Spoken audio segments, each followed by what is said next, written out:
Svēto rakstu lasījums no 2. Mūzes grāmatas 19. nodaļas.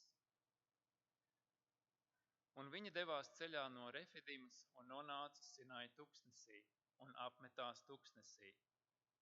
Tur Izraels cēla nometni kalna pakājē, bet Mūzes uzkāpa kalnā pie Dieva. Un tas kungs viņam sauca no kalna un sacīja: Tā saka Jēkaba namam un pasludini Izraēla bērniem. Jūs esat redzējuši, ko es esmu darījis Ēģiptiešiem, un kā es jūs esmu nesis uz ērgļu spārniem, un esmu jūs pie sevis atvedis. Bet tagad, ja jūs uzklausīsiet manu balsi un turēsiet manu derību, tad jūs man būsiet par īpašumu visu tautu vidū, jo man pieder visa pasaule. Un jūs būsiet man par priesteri un ķēniņu valsti un par svētu tautu. Šos vārdus tev būs teikt Izraēla bērniem. Un Mūzes atgriezās un saicināja tautas vecais, un tiem cēla priekšā visus tos vārdus, ko tas kungs viņam bija pavēlējis. Un visa tauta kopā atbildēja un teica: Visu, ko tas kungs ir runājis, to mēs darīsim. Āmen.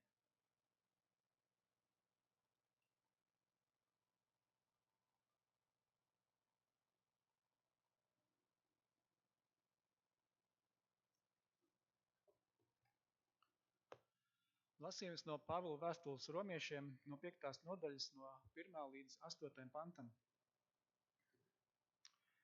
Tad nu mums, ticībā taisnotiem, ir miers ar Dievu caur mūsu kungu Jēzu Kristu. Ar viņa gādību mēs, kas ticam, esam iegājuši tajā žēlastībā, kurā stāvam un teicam sevi laimīgus cerībā, iemantot dievišķo godību. Bet nevien par to mēs teicam sevi laimīgus, arī savās ciešanās, zinādami, ka ciešanas rada izturību, izturība pastāvību, pastāvība cerību, bet cerība nepamet kaunā, jo mūsu sirdīs izlieta Dieva mīlestība ar svēto garu, kas mums dots. Jo Kristus par mums bezdievīgajiem ir miris tanī laikā, kad vēl bijām nespēcīgi. Neviens tik lēti nemirst par kādu taisno, par to, kas labs, jau drīzāk kāds ir gatavs mirt. Bet Dievs savu mīlestību uz mums pierāda ar to, ka Kristus par mums ir miris, kad vēl bijām grēcinieki. Amen.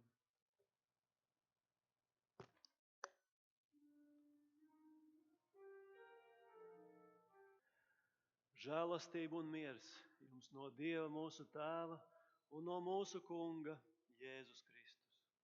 Uzklausīsim mūsu Kunga Jēzus Kristus evaņģēliju, ko uzrakstījis svētais Matejs 9. nodaļā.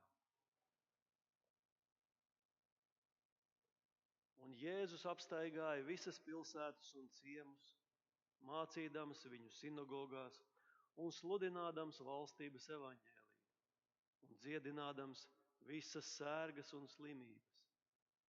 Un kad viņš ļaužu pulkus redzēja, sirds viņam par tiem iežēlojās, jo tie bija novārdzināti un atstāti kā avis bez gana. Tad viņš saka uz saviem mācekļiem: Pļaujāmā daudz, bet pļāvēja maz. Tāpēc lūdziet pļaujas kungu, lai viņš izsūta strādniekus savā pļaujamā. Un pieaicinājis savus 12 mācekļus, viņš tiem deva varu pār nešķīstiem gariem, tos izdzīt un dziedināt visas sērgas un slimības. Un šie 12 apustuļu vārdi: pirmais ir Sīmanis, saukts Pēteris, un viņa brālis Andrejs, Jēkabs Cebedeja dēls, un viņa brālis Jānis, Filips un Bartolomejs, Toms un Matejs muitnieks, Jēkabs Alfeja dēls un Tadejs, Sīmanis Kanānietis un Jūda Iskariots, kas viņu arī nodeva. Šos 12 Jēzus izsūtīja, tiem pavēlēja un sacīja: nenoeita uz pagānu ceļa un neeita samāriešu pilsētā, bet ejiet labāk pie Izraēla cilts avīm. Bet ejot sludiniet un sakāt, debesu valstība ir tuvu klāt pienākusi. Dziediniet slimos, šķīstiet spitālīgos, uzmodiniet mirušos, izdzeniet ļaunos garus. Bez maksas jūs esat dabūjuši, bez maksas dodiet. Āmen. Kungs, Dievs, svētais gars, nāc mūsu vidū. Atdari mums tavu vārdu patiesību un piepildi mūsu sirdis ar to. Āmen.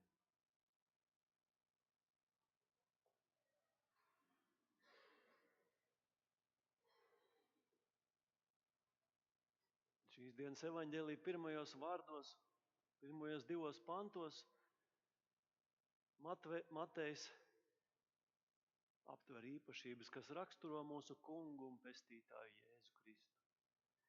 Jēzus iet uz visām pilsētām un ciemiem, māca, sludina, dziedina cilvēkus un redz viņu patieso stāvokli.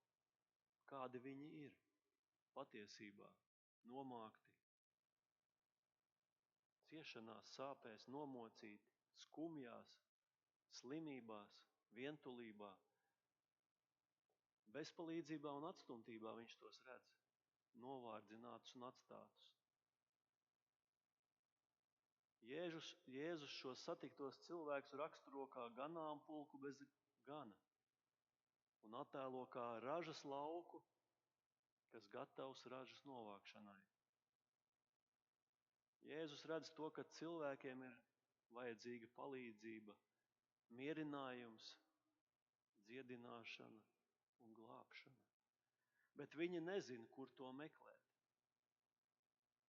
Tādu cilvēku ir tik daudz, un kādam šis darbs ir jādara.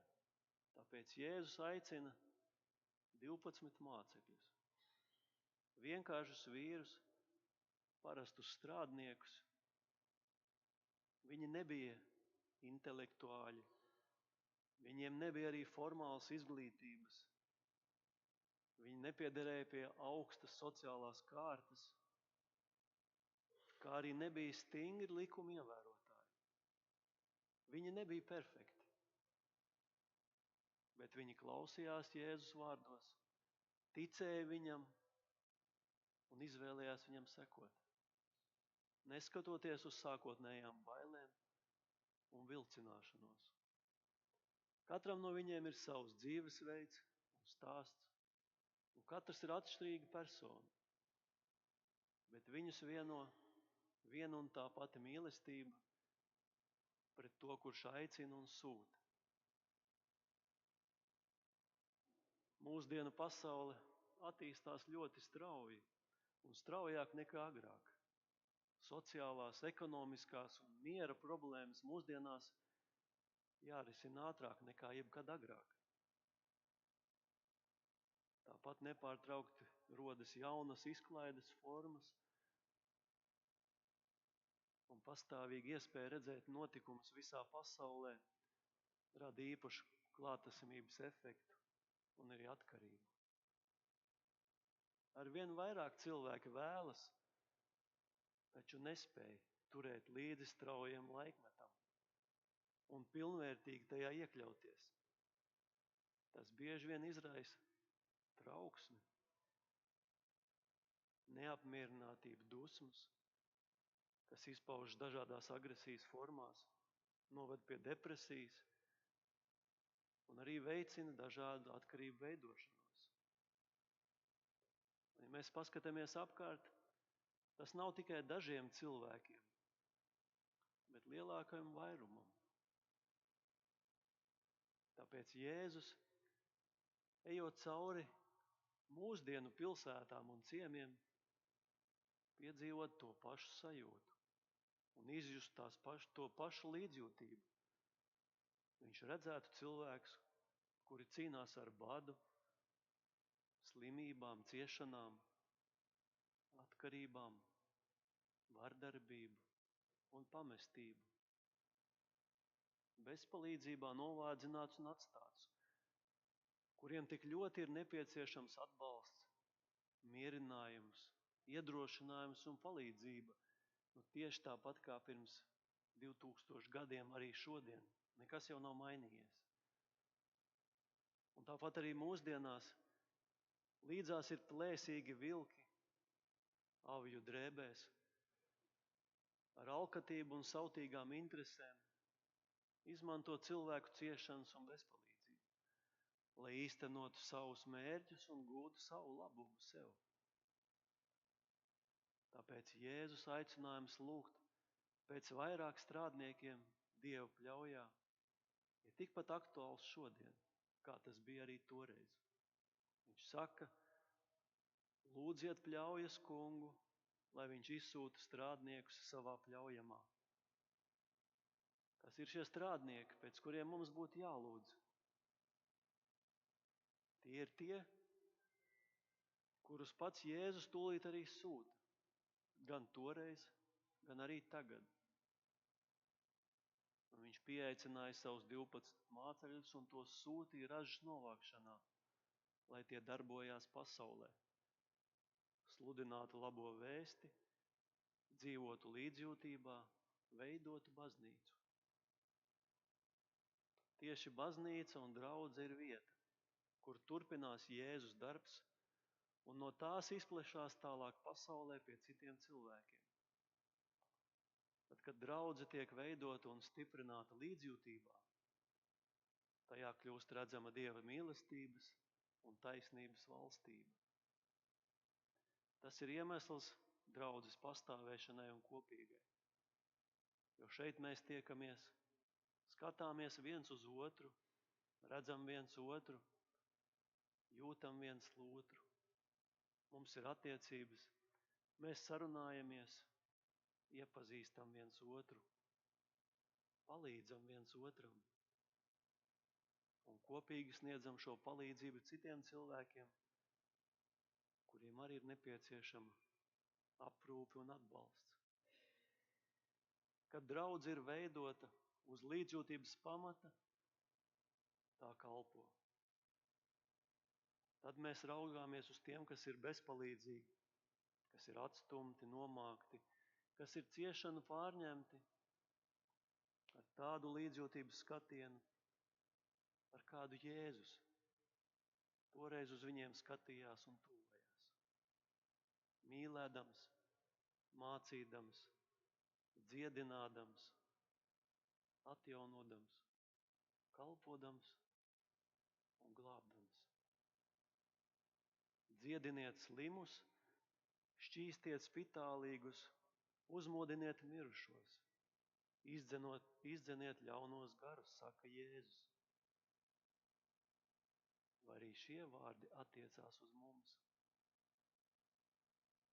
pret kuriem mēs vienmēr izturamies diezgan piesardzīgi.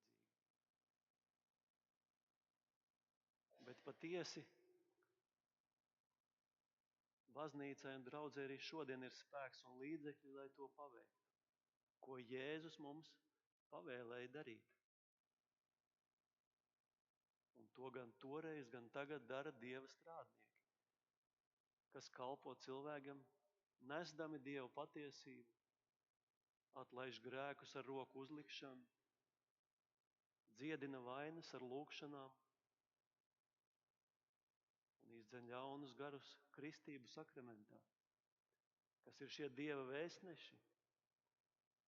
Tie nav kādi eņģeļi vai pārdabiski spēki cilvēki, bet tie ir jūsu mācītāji, Dieva sūtītie strādnieki. Ne tuvu perfekti, ne ideāli likuma ievērotāji, bet viņi klausās Jēzus vārdos, tic viņam un izvēlas viņam sekot.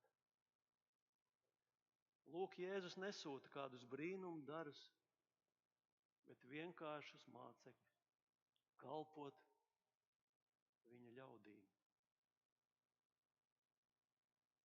Tādēļ nereti lūgšanām un nopūtām atbildet nav viss tūlītais risinājums, Bet varbūt aicinājums ļaut Dieva sūtītajiem strādniekiem darīt savu darbu savā draudzē.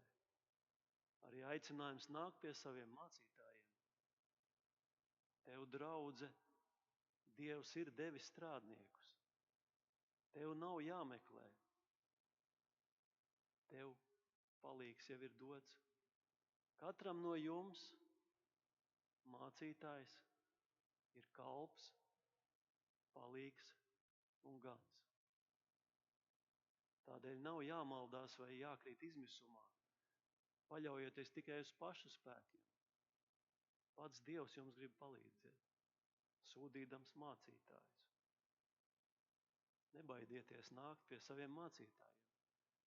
Ļaujiet viņiem kalpot, un jums vairs nebūs vairs būt kā avīm, kas ir novāgušas un bezcerīgas bez sava gana. Mums visapkārt ir tik daudz un dažādi ārsti, palīgi, problēmu risinātāji, es teiktu ugunsdzēsēji. Mēs varam redzēt, kā interneta dzīlēs tiek stāstīts par cilvēkiem, kuri vienā mirklī piedzīvo dziedināšanu un atbrīvošanu. Slimības atkāpjās, dēmoni atstāja cilvēkus. Arī mūsdienās tiek liecināts bieži par šiem notikumiem. Taču bieži mēs redzam arī pavisam citu ainu. Paiet gadi, bet nekas uz labu nemainās. Piemēram, kad atvesļošanās no alkoholisma norit labi, cilvēks pēkšņi atkal sāk dzert un visu sabojā. Kad cilvēkam ar ienaidnieku važas tiek sarautas, viņš atkal meklē, kā tās savienot. Kad cilvēks tiek atdzīvināts jaunajai dzīvei, viņš sāk meklēt saikni ar pagātni. Es nezinu, cik daudz no mums ir piedzīvojuši, kā izskatās dzīvoklis vai māja pēc tikko nodzēsta liela ugunsgrēka. Uguns vairs nedeg, vēl kādi dūmi kūp, ļoti nepatīkama deguma smaka un ūdens. Ūdens ir visur. To ugunsdzēsēji lej bez taupīšanas vai bez žēlošanas. Tas ir visur uz griestiem sienām, uz visām lietām, mantām un arī uz grīdas, tā kad līdz kādām potītēm. Vai tādā vietā ir iespējams iet un uzreiz dzīvot? Tālāk. Es nezinu arī, cik daudzi no mums ir redzējuši, kā izskatās ķirurga darbs operācijas zālē, kur nav nekā skaista vai viegla. Ir asinis, vaļējas brūces, salauzti kauli, griezumi un instrumenti. Ārsts griež, šuj, liek kopā to, kas ir salauzts, un dara visu nepieciešamo, lai glābtu cilvēku dzīvību, lai atjaunotu viņa veselību. Taču operācijas beigas vēl nenozīmē atveseļošanos. Pēc tās seko ilgs atvesaļošanās laiks, gan sāpes, gan rehabilitācija un pacietīgs darbs. Tāpēc ir saprotams, ka pēc nodzēsta ugunsgrēka seko ilgs atjaunošanās darbs, tiek vākti gruveši, viss tīrīts, visas telpas un viss pakāpeniski tiek būvēts no jauna. Tāpat arī pēc operācijas nepieciešams ir atvesaļošanās laiks, ārstēšana, medikamenti, un tas nereti ir ilgs rehabilitācijas process. Un līdzīgi ir arī draudzē. Dziedināšana, uzmodināšana un atbrīvošana bieži ir tikai sākums. Tām seko atvesaļošanās, izaugsme un garīgās rehabilitācijas process, kurā cilvēka dzīve soli pa solim tiek atjaunota un būvēt no jauna. Pirms meklējiet padomu vai glābiņu, kur citur. Nāciet pie saviem mācītājiem. Neatlieciet to. Pirms ļaujaties izmisumam un bezcerībai, jautājiet saviem mācītājiem. Jo Dievs, mīlēdams savu draudzi, to nav atstājis vienu, bet tā ir sūtījis strādniekus. Un tā ir Dieva žēlastība, ka draudzē ir 2 mācītāji. Un tas nav, kā sacīts kādā anekdotē. 6 dienas mācītājs nav pamanāms, bet 7. viņš nav saprotāms. Toreiz baznīca bija maza, un tās priekšā pavērās plašs darba lauks. Lai gan šodien baznīca daudz vien sarūk, cilvēku vajadzības nav kļuvušas mazākas. Joprojām ir tik daudz darāmā. Un tāpēc Jēzus aicina, lūdziet Dievu, lai viņš aicina jaunus strādniekus. Tas attiecās arī uz mūsu draudzi. Svētdienas skolas skolotājus un palīgus, draudzes mazākajiem, pērminderus dievkalpojumiem, diakonus, cilvēku vajadzībām un veco ļaužu aprūpē, aizlūdzējus, kalpotājus, eņģeļa kora dziedātājus. Raža sauc strādniekus. Lai Dievs mums dod gudrību, lai šī labā raža, ko viņš var ievākt cauri mums un mūsu vidū, nes dzīvību un cerību arī citiem. Vienīgi Dievam lai gods.